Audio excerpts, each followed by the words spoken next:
This is Brad Beira, and part of KeyNotion. It's going to be the start of this 1 hour streaming conversation.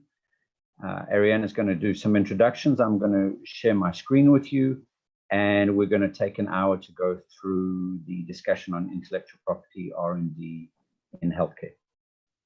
Ariane. So ladies and gentlemen, welcome to KeyNotion's webinar with a focus on intellectual property. And today's session is R&D Ownership and GDPR. Today, we're very honored to have Dr. Brad Beira to walk us through this very intricate procedure. And I shall leave it to the hands of the expert here. So the floor is yours, Brad. Thank you. I'm trying to bring us onto screen, which I see I'm not succeeding very well with just yet, but I'm hoping that will improve in a minute. So hello to everyone, and thank you to KeyNotion for inviting me. Because I don't know all of you and because you don't know all of me, I'm going to be very reliant on you sharing with me questions via the chat.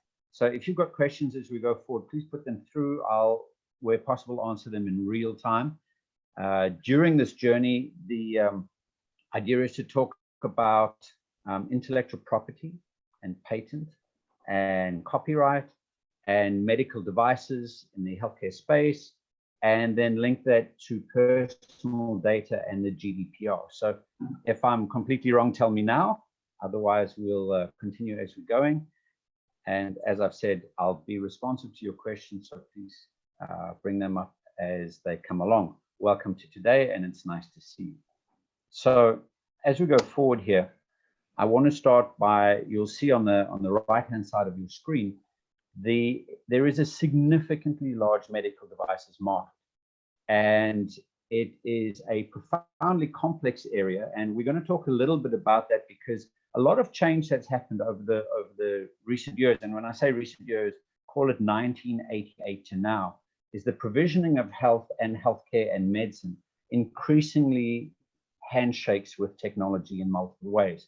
So I thought I'd start maybe with an introduction that says intellectual property by its definition, and the definition I'm using comes out of the World Intellectual Property Organization definition. All of the content that I'll share with you, there are references for. So when you have questions and you want to reference, just let me know and we'll share them with you. But intellectual property is the creations of the mind. They're inventions in this instance, literary or artistic works, symbols, names, and images that are used predominantly in commerce in the way that we transact with each other. And it opens up a big debate. And one of the debates coming up now is who makes the creation and what is the purpose of intellectual property? So one of the purposes of the patent system, which is the protection of what you've invented or conceptualized, is to disclose or share technology that over time, the public domain can be enriched. And systematically and progressively, we can look at how we've grown in our ability to use technology and make it more accessible. But what it does is it also means that the disclosure of that invention, whatever it is that you've conceptualized, and we'll talk about that on the next slide, is detailed enough that a person with reasonable skill in the art or the discipline can reproduce the invention. It's no good creating a patent that no one else but you can do, because that doesn't then contribute to the purpose of what we're trying to do. With that, of course, because there's commerce involved, the question is who gets paid for that and how does that payment happen? Right now, one of the big debates, and we're going to talk a lot about metadata, and I want to introduce you to a concept now that we'll talk about progressively. And one of those concepts is this: who originates and owns the data? So if you're using artificial intelligence and machine learning, and through the outcome of that machine learning, a new invention is created, the question is then who owns that? Does the artificial intelligence own it? And is the patent attached to them? Or is the patent attached to the legal entity that owns the artificial intelligence? Or is the patent attached to the natural person who represents that? And that interestingly, is a very real discussion that's going on through the World Intellectual Property Organization, especially when it comes to diagnostic creations or the ability to interpret facial recognition in a manner that gives insight into a specific disease condition or patterning of disease. And the group that I have some interest in, who's busy doing stem cell research and looking at the DNA components of the gene sequence, then starts to ask the question, well, when the sequencing is done, who owns that data? Is that data owned by the individuals, and do they have rights to some compensation for the fact that their genetic code is being used? Or is that output owned by the originator of the output? So that's a big debate, especially in medicine and healthcare right now. And then that takes us into how big is the industry? Well, according to the graphic that you see on your left, which comes from the World Health Organization, there are about 1.5 million different medical devices available, with 10,000 different types of devices available, servicing at the time of this, but now closer to a $400 billion a year market. That's a significantly sized market that impacts on a huge amount of people. And when we start looking at whether we're doing R&D and what that R&D looks like, and we start asking the question in terms of the R&D, we need to ask, are we investing in a invention? And when we invest in that invention, there's 4 key things that we need to ask ourselves. One is, will this invention be of practical use? Because if it's not of practical use, it fails the first patent test. The second is, will the invention or the creation that we have a degree of novelty? Will it have a new characteristic that wasn't there in the existing knowledge, what they call the prior art in that particular field? So if you're doing, for example, when I started in clinical practice, you had a mercury sphygmomanometer and you had a stethoscope. That was the prior art. Now you can go and you can buy a pulse oximeter that you can put onto your finger. You can switch it on and it will do your SpO2 and it will give you your pulse rate. And if you like, it'll also give you some form of tracer. So prior art migrates as technology migrates. Then the third step is there needs to be an inventive leap or an inventive step that wouldn't have been common practice or knowledge from everyone else in that reasonable technical field. In other words, not only must it be practical and it must be new, it must also be non-obvious. And the fourth piece is it needs to be patentable under law. There are certain things that your country or your region may not regard as acceptable to patent. So when you're starting down a journey of looking at intellectual property, looking at it in terms of what we create out of our imagination, the creation has to meet these basic tests, what they call the pressure tests. So I thought in terms of health, I'd just take you through some of the very basic journeys that have brought us into the intellectual property side of the technology of healthcare delivery. And it started in this contemporary form in the 90s with the Personal Connected Health Alliance.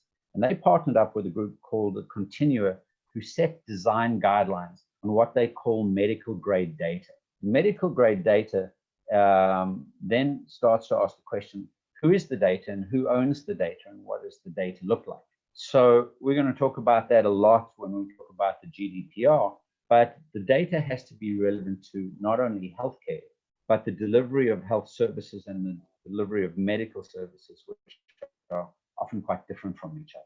Into and through that, then, the question was, how do the devices that initially capture medical grade data and record it, then begin sharing it all the way up a value chain?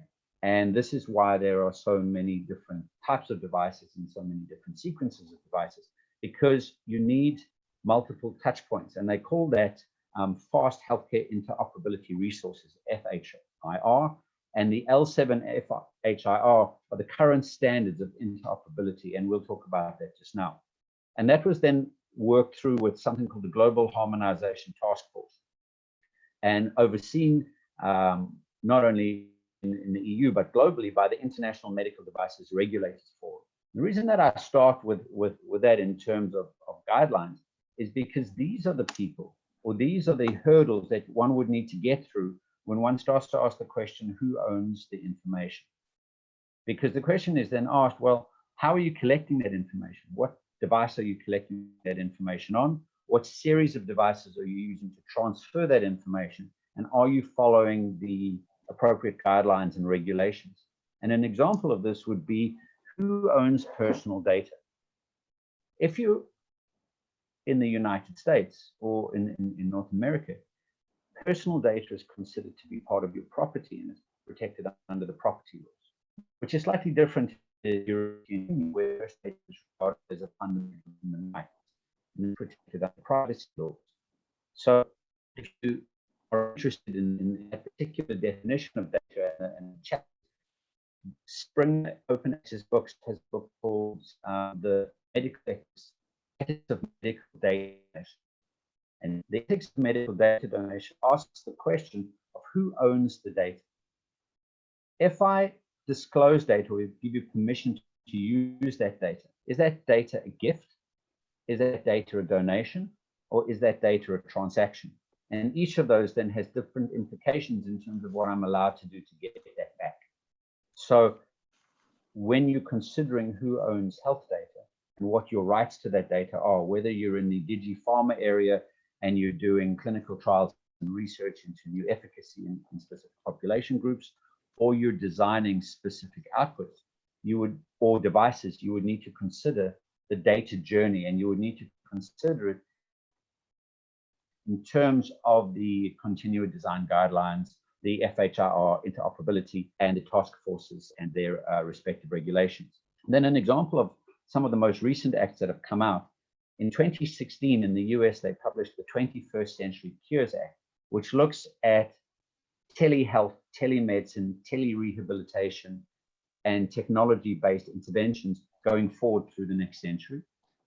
The Global Digital Healthcare Partnership was formed in 2018, again, working with the Global Harmonization Task Force and the International Medical Devices Regulators to start looking at what digital healthcare would look like.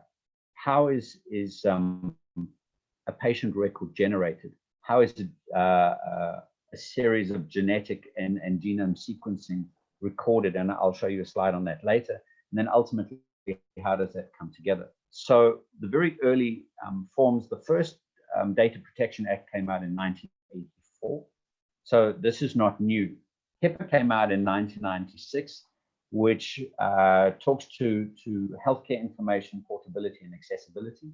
And it really asked the question and answered the question, how does a individual's health data get recorded, and when they have access to it, and how does it get into it? GDPR form that was amended in 2018 didn't begin in 2018. This is the latest iteration of a series of directives and regulations around the protection of data. And PIA is a Canadian privacy law. Now, I use those because all of those speak about the individual's law. But equally, in each of your territories you list from, you will have Consumer Protection Act. And the California Consumer Privacy Act is an act specifically looking at health-related data as it relates to the protection of the corporate data, not only the patient data.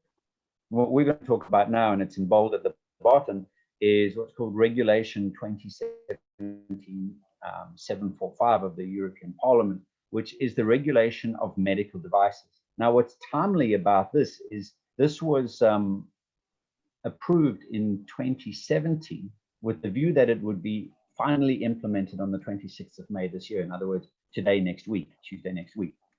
The interesting thing about it is that it's been postponed, its implementation, because of the focus on hospitals and health institutions being able to provide COVID-related direct and indirect care. And as a consequence of that, we haven't been able to implement it. We will, but not at this point. So that is the journey. So what we're going to do now, if there's no questions, is I'm going to move forward and we're going to talk specifically around these regulations. So if we go forward, what I thought we'd do is just start with something very practical and say, well, what does the regulation say a medical device is, and equally what is not a medical device?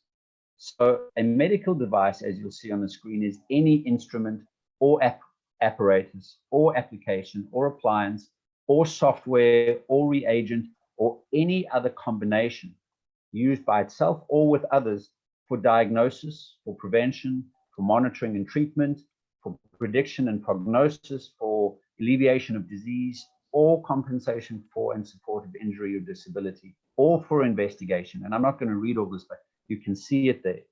But in that, what's important is that a medical device doesn't use pharmacological, immunological, or metabolic means in order to provide the service which it's meant to do. It can combine, but the device is the non-pharmaceutical, non-immunological, or non-metabolic related part of the treatment. So when we speak about intellectual property in the healthcare space specifically, we're speaking about it as it relates to the tools and the trade that's used, including the hardware and the software and the ideas.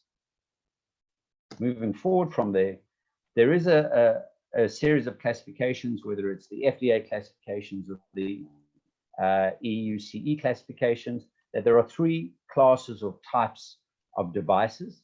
The lowest risk devices that pose little or no threat to the patient if used incorrectly, going to those that can cause significant harm to patients if they or the technicians use them incorrectly. And based on that, whether you start with the example that's on the screen of the stethoscope versus the high energy defibrillator, there are different levels of requirement that need to be put into place in order to move forward in creating the R&D component. Where products combine the medicinal product and or the substance with the medical device, those are regulated, and they're regulated in all territories, as you see, with a significant amount of regulation and legislation. The device part of the medicinal products that integrate into the medical device needs to be compliant not only with medicinal safety, but with general safety and performance requirements that should be assessed in the context of the marketing authority, not only for the general product, but also for the medicinal product. So I'm saying this to you because if you're moving into the space where you're looking at investing in R&D and building intellectual property, you need to realize that your obligations don't only remain on the part of the device that you create, but they also go into the general purposes. The requirements for the device's design, safety, and performance must be developed so that they can prevent occupational injuries, specifically in areas where there might be nanotechnology or radiation exposure, and these need to be de-risked and linked. And depending on the complexity of the device and the risk class of the device, the quality management system and post-market surveillance system they need to be both proportionate to the risk class and proportionate to the type of device. So if it's a hospital utilized or health institution utilized device, its QMS would be quite different from if it was an at-home utilized device, although the risks and liability have changed. So going ahead, you heard me speak a little bit earlier about the fast healthcare interoperability resource. This is a map of what those resources look like. So you've got your smart devices, personal health devices, the X73 diagnostic devices, or other smart devices. Those personal health devices need to interface using API technologies and either Bluetooth, USB, or other ISO-related interfaces with personal health gateways. Those gateways are aggregating both individual and population group data, and then that needs to have a service interface with either your health industry or your fitness industry or your wellness industry, and then that goes into a healthcare information system. Now, the rules for the devices or for any data share across these needs to be considered in terms of both the new legislative frameworks for the marketing of these products, plus the existing use and control and liability products under the Consumer Protection Act and under the Health Privacy Act. So as you go forward and design these ideas or implement these ideas, these considerations are quite important. So moving on from there, one of the questions is, well, what are the liabilities that one may face as one creates a device?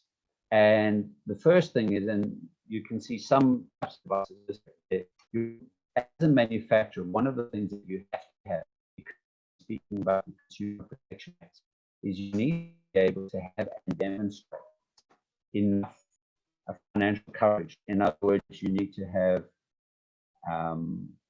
product insurance, and you need to have public liability insurance, and you may need to have professional indemnity insurances, plus others that you're allowed to have, and enough money in your balance sheet in respect to any claim that may come from an individual or individuals when you release a product to market based on the potential harm that it could cause. There is a provision that's come through in the new regulations that says a health institution should have the rights to manufacture, modify, and use devices in-house. And as long as it's not on a commercial, industrial, or broad market scale, and it focuses on the needs of specific patients, the healthcare institute can take the equivalent device and modify it from the market into what it needs to do. And the regulations then also say, well, what is and what is not a health institution? So a facility that provides clinical care in any form to different tiers and levels of hospitals will be regarded as health institutions. But where certain fitness centers or lifestyle centers call themselves health institutions, they are not considered for the use of medical device modification to be health institutions. And again, the rules need to be aligned.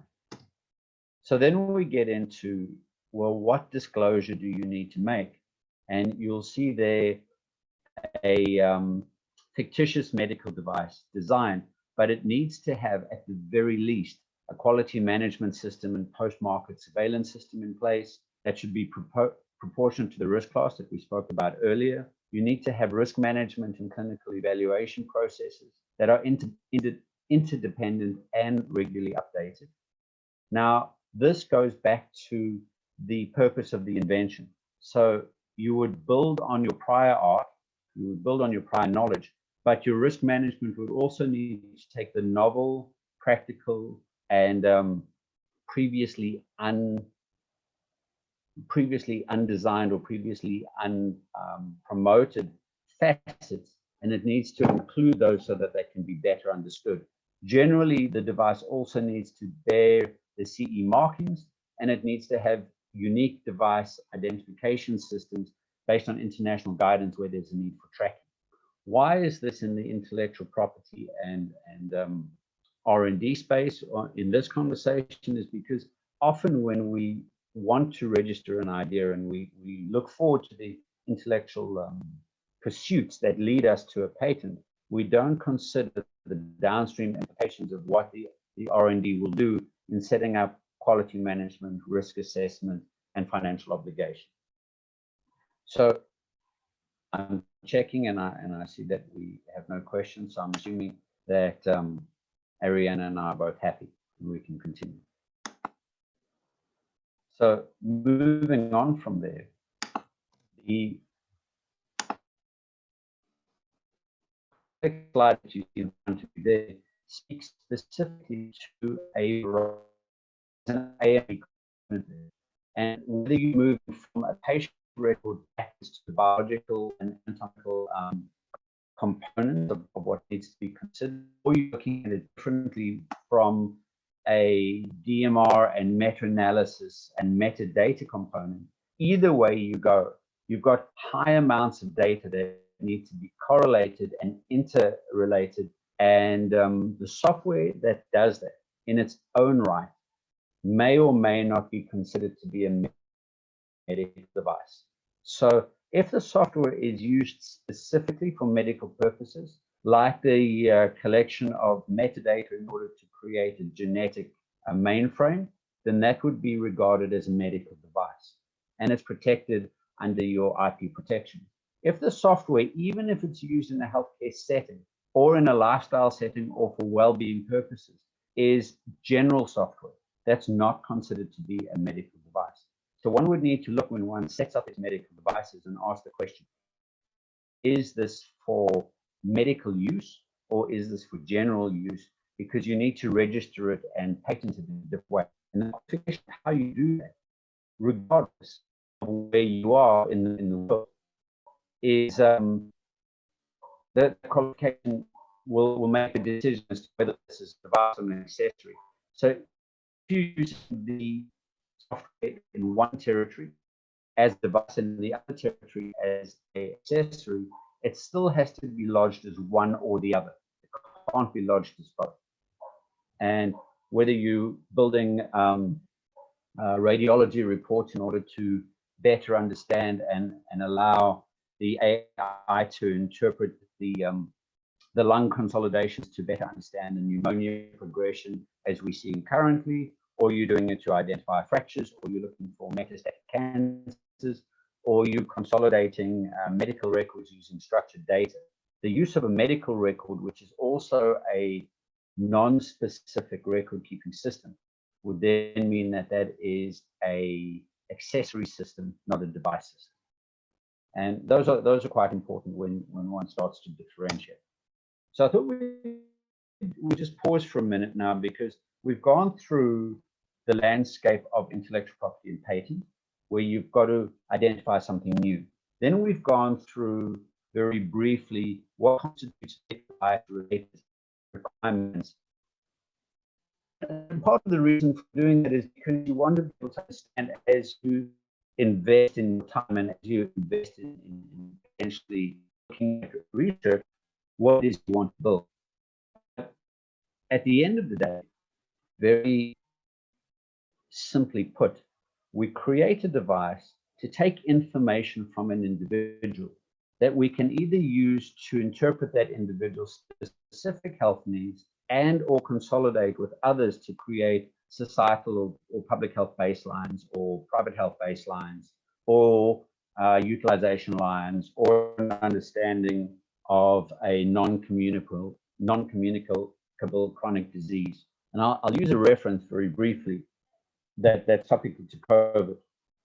So World Economic Forum released some information this week that said roughly 150,000 people a day die, of which more than 43,000 die of non-communicable cardiovascular disease.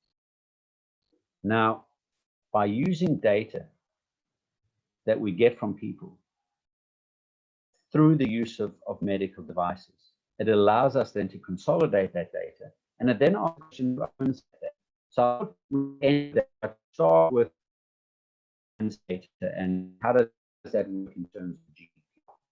So when the GDPR was promoted in 2016, with mandatory compliance from 2018, which is now 2 years ago, there were certain criteria that each innovator needed to, and each operator needed to pay attention to.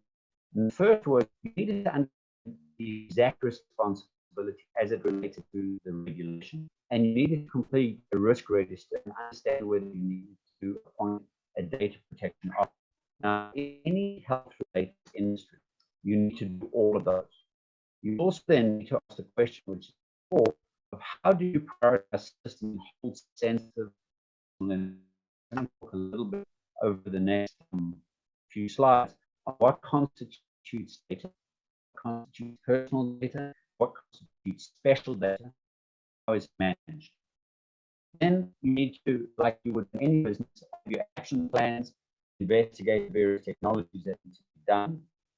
Equally, you need to then say, how do we get people? How do we remove data? I choose not to be involved in your new study. How can you forget me?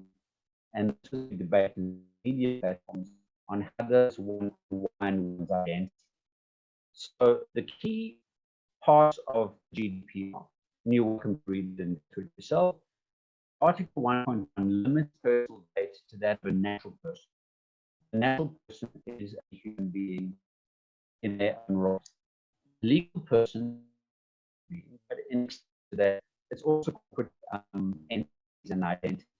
one of the questions that we raised earlier is, could an algorithm that designs a new invention be considered to be a legal person? They wouldn't be a natural person, but certainly they'd be a legal person.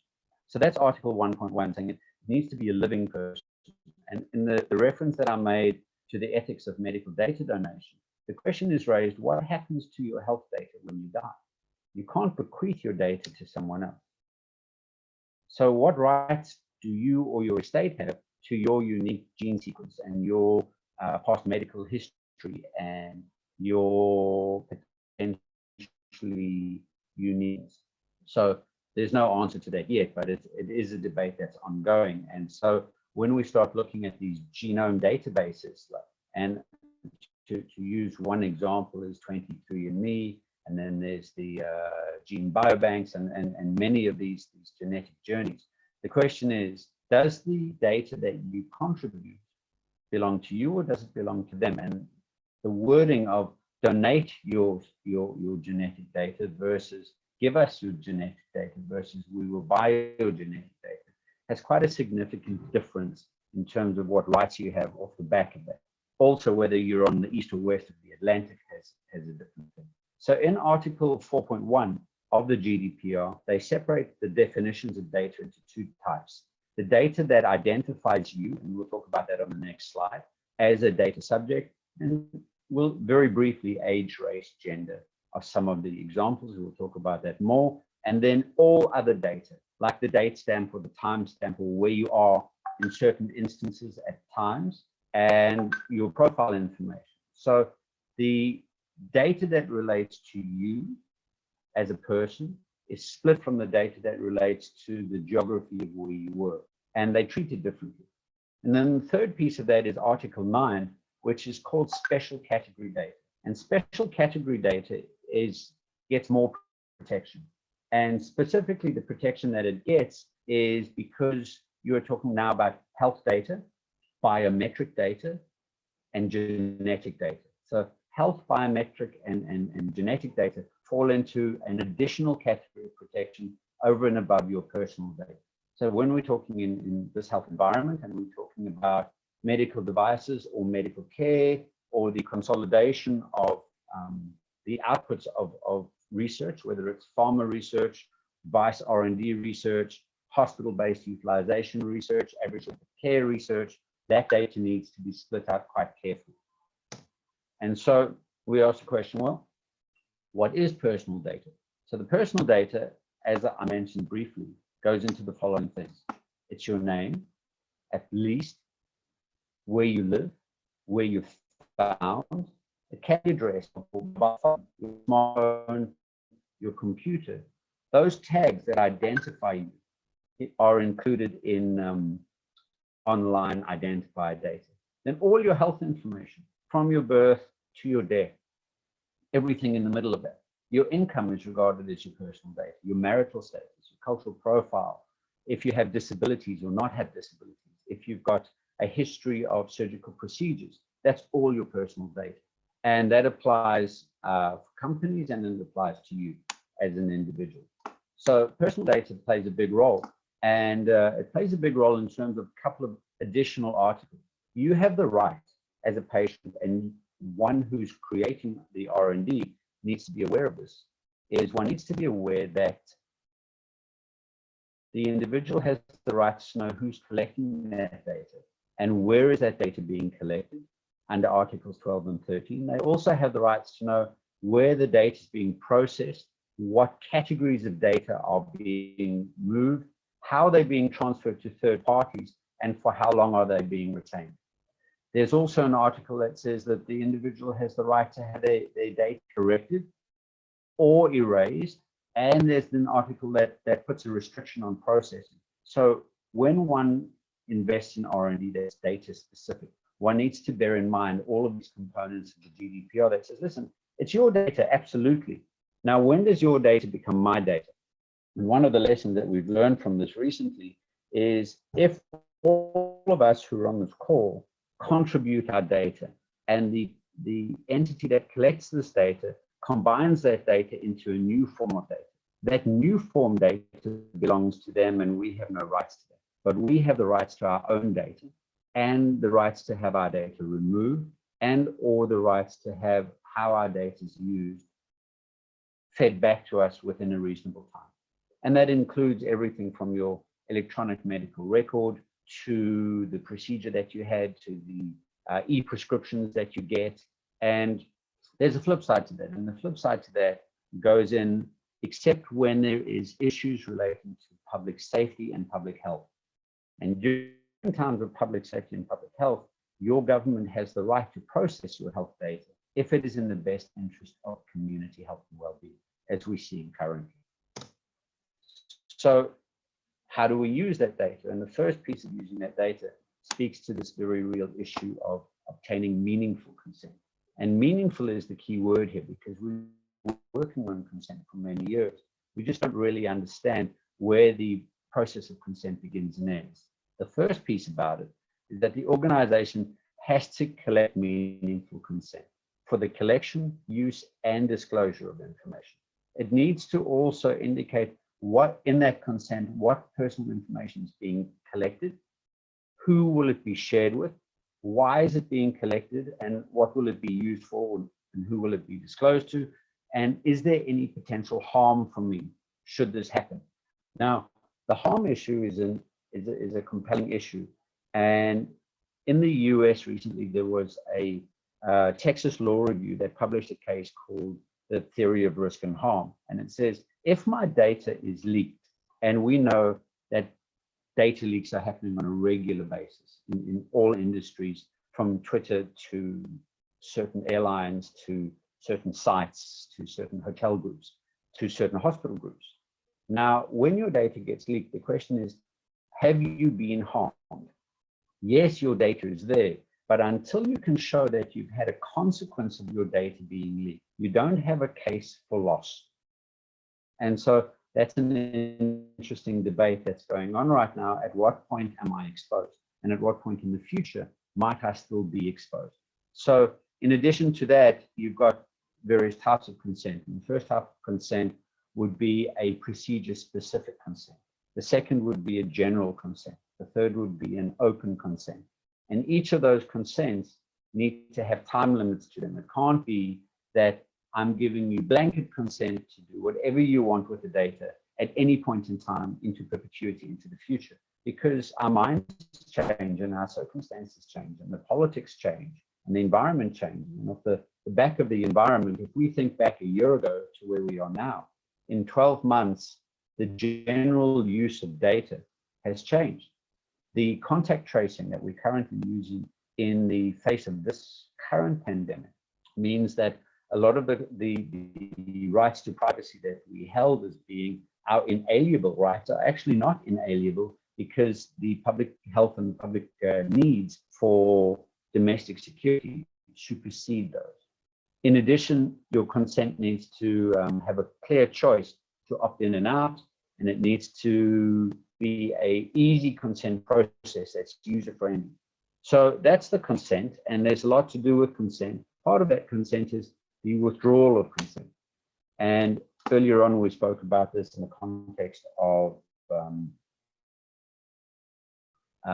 anonymizing data. So the GDPR, there's something called Cycle 26, which is an exemption for anonymized data. And it says if the first data category, the one with your information, can be decoupled from where you were at the time, then that remainder, the non-personal data, is exempt from the GDPR, which means an example would be a traffic-related app, or a food purchasing-related app, or a walking-related app that tracks one's movements. If I can remove the name of the person and where they live from where they walked, the route they walked falls into the second category of data exempt from GDPR. Whereas if I said it was a Caucasian male, 50 years old, who lived in Cape Town, South Africa, at this address, walking, that needs to be decoupled. And if it can be decoupled, then the data can be anonymized. Now, this becomes important when designing clinical trials or products for particular population groups with particular risks, hypertensive risks or diabetic risks, or risks that relate to respiratory disease like cystic fibrosis or cerebral palsy. And this regulation, this exemption, applies to all purposes of monetizing data that's produced by people.